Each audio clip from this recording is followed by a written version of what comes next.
Part of the fascism that you were talking about is how you said that it kind of moved from, we can't have them die for, I forgot the cause exactly, but we can have them die for the idea of country. And I'm a little bit confused, and I'm hoping you can clarify this, because part of just focusing on Trump, a lot of his branding was about America. Make America great again. The America First ideology that says before everything else comes the country, the nation. So how do you address this? Does that mean that Trump is coming from the left, or is there something else there? Let me restate your question slightly. You're saying Trump is an outright nationalist, make America great again.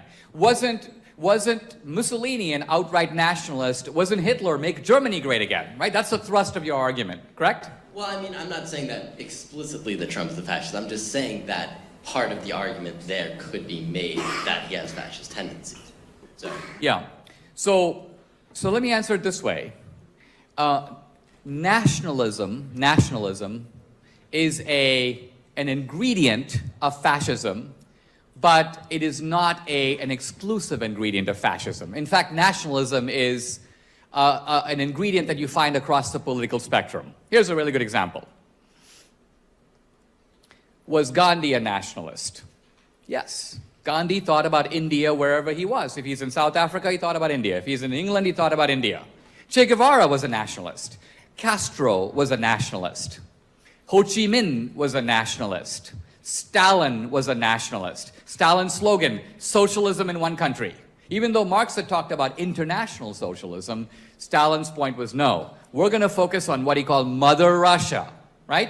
So what I'm getting at is that when you try to identify a phenomenon, always ask, what is it about that phenomenon that is distinctive?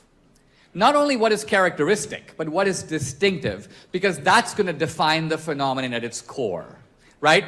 So that's the point. Nationalism is in fact characteristic of fascism, but nationalism is equally found on the left, as all the anti-colonial liberation movements were without exception nationalistic. They all they wanted to make Ghana great again, and they want to make India great again. So the fact that they were nationalistic by itself does not make them in any way fascist.